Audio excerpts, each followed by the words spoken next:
நான் 2 பேருடைய வாழ்க்கை வரலாறு தான் நடிக்கணும்னு ரொம்ப ஆசைப்பட்டேன். ஒன்று இசைஞானி இளையராஜா அவர்களுடையது, இன்னொன்று சூப்பர் ஸ்டார் ரஜினிகாந்த் அவர்களுடையது. ஒன்று நடக்குது. இது எனக்கு மிகப்பெரிய கர்வத்தை கொடுக்குது. ஒரு காட்சியை படமாக்கிறதுக்கு முன்னாடி அந்த காட்சிக்கு தகுந்த மூடில் இருக்கிற ஒரு இளையராஜா சாருடைய பாடலையோ பிஜிஎம்மையோ கேட்பேன். அந்த இசை அந்த காட்சியை எப்படி நடிக்கணும்னு எனக்கு சொல்லும். அதை அப்படியே உள்வாங்கி அந்த காட்சியில் நான் நடிப்பேன்.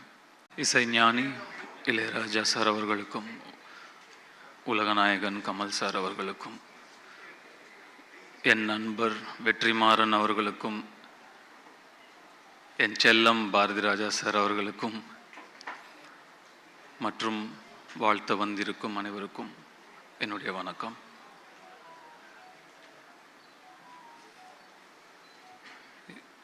எண்ணம் போல் வாழ்க்கை அப்படின்னு ரொம்பவும் நம்புறதும் அடிக்கடி சொல்கிறதும் உண்டு. What you think you become. Manifesting. நம்மள பல பேர் இரவு தூக்கம் இல்லைன்னா இளையராஜா சாரோட பாட்டை அப்படியே கேட்டுட்டு எதமா மெய் மறந்து தூங்குவோம்.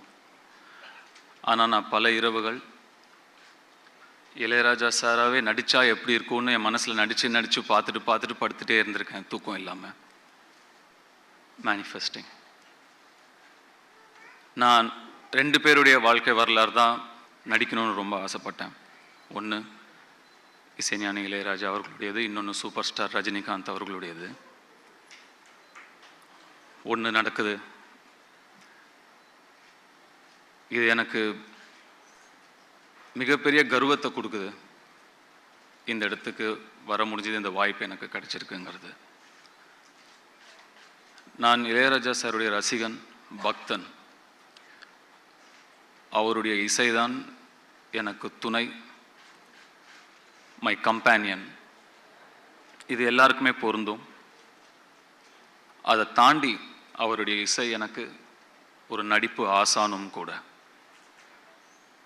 எனக்கு நடிப்புன்னா என்னன்னு தெரியாத காலத்திலேருந்து இப்போ வரைக்கும் ஒரு காட்சியை படமாக்கிறதுக்கு முன்னாடி அந்த காட்சிக்கு தகுந்த மூடில் இருக்கிற ஒரு இளையராஜா சாருடைய பாடலையோ பிஜிஎம்மையோ கேட்பேன்.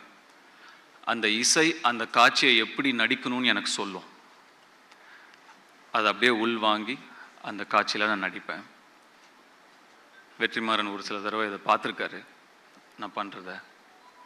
இப்போவும் இது ஒரு பெரிய சேலஞ்ச், இந்த கதாபாத்திரத்தை நடிக்கிறது பெரிய சேலஞ்ச், பெரிய ரெஸ்பான்சிபிலிட்டி அப்படின்னு சொல்கிறாங்க. எனக்கு அப்படி தெரியல. ஏன்னா இப்போவும் அதே இசை எனக்கு சொல்லும் அதை எப்படி நடிக்கணும் அவராகவே அப்படின்னு. ஸோ இப்போ மேலே வரும்போது, சார் நீங்கள் முன்னாடி போங்க, நான் அப்படியே உங்களை பின்னாடி ஃபாலோ பண்ணி வரேன்னு. நான் என்ன உனக்கு கைடா அப்படின்னு சார் கேட்டார். கைடு தான் சார், கைட் பண்ணிகிட்டே தான் வந்துட்டுருக்கீங்க இவ்வளோ வருஷமாக. நான் ஃபாலோ பண்ணி வந்துகிட்டே தான் இருக்கேன். ஏற்கனவே சொன்ன ஒரு இன்சிடெண்ட் தான், நான் திரும்பியும் சொல்கிறேன். நான் ஒரு பாடல் விடுதலைக்காக ரெக்கார்ட் பண்ண வரும்பொழுது சார் என்னை கேட்டாங்க, போய் பாடு அப்படின்னா. போகும்போது அவர் அங்கேயே இருந்தார்.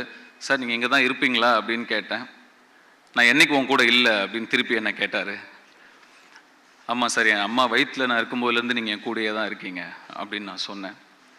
இப்போவும் அதுதான் உண்மை. கூடவே தான் இருக்கார், கூடவே தான் இருப்பார்.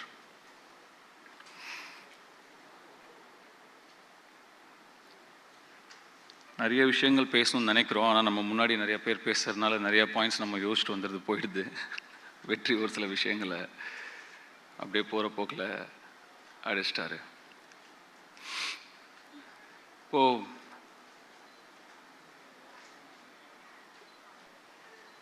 ஒரு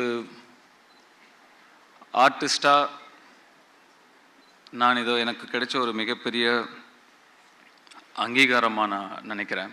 அந்த அழைப்பு இளையராஜா சார் கிட்ட இருந்தே எனக்கு வந்தது. இன்னும் எனக்கு ரொம்ப சந்தோஷத்தையும் நெகிழ்ச்சியையும் எனக்கு கொடுக்குது. இசையாகவே, இசை ஞானியாகவே, இசையின் கடவுளாகவே நடிக்கக்கூடிய வாய்ப்பை அந்த சிவன் எனக்கு கொடுத்துருக்காரு. அதை நினச்சி ரொம்ப நெகிழ்ச்சி அடைகிறேன். இந்த இங்கே இதை வாழ்த்த வந்திருக்கும் கமல் சார், அவருக்கு இசை மீதும் இசைஞானி மீதும் இருக்கும் காதலையும் அன்பையும் இதை காட்டுது. ரொம்ப நன்றி சார். அருண் நிறைய ப்ரெஷர் போடுறாங்கன்னு நினைக்கிறேன். எந்த ப்ரெஷரும் எடுத்துக்காதீங்க. இதை என்ஜாய் பண்ணி பண்ணுற ஒரு விஷயமாக தான் நான் பார்க்குறேன். இந்த ஒரு வரலாற்று சிறப்பு மிக்க ஒரு படைப்பில் நம்ம இருக்கோங்கிறத என்ஜாய் பண்ணணுமே தவிர நம்ம அதை ப்ரெஷர் எடுத்துக்கூடாது, சேலஞ்சாகவும் நினச்சக்கூடாதுன்னு நான் நினைக்கிறேன். இந்த இடத்துல நான் இவ்வளவு மட்டுமே பேச நான் நினைக்கிறேன். இசையை பற்றியும் இசை ஞானியை பற்றியும் பேசும் ஒரு மேடை வரும். அப்போ நான் விரிவாக இன்னும் நிறைய விஷயங்களை பகிர்ந்துக்க விரும்புகிறேன். I am so blessed. Thank you so much for all of you for coming and blessing us. இப்போதைக்கு ஏனோ தெரியல, ஒரு ஓரமாக நின்று குயில் பாட்டு அப்படிங்கிற பாட்டை வந்து ரெக்கார்ட் பண்ணும்போது எங்கள் அப்பா இப்படி நின்று பார்த்துட்டு இருந்த அவருடைய முகம்தான் எனக்கு இங்கே ஃபுல்லாக தெரிஞ்சுக்கிட்டே இருக்குது. இங்கேருந்து போகும்போது அவருக்கு ஃபோன் பண்ணி நான் கண்டிப்பாக இதை நான் பகிர்ந்துக்கணும்னு ஆசைப்பட்றேன். இன்னும் நிறையா இருக்குது. அப்புறம் லேட்டர் பேசுறது கண்டென்ட் இருக்காமல் போயிடுங்கிறதுனால இப்போ இதோட ஸ்டாப் பண்ணிக்கிறேன். Thank you so much.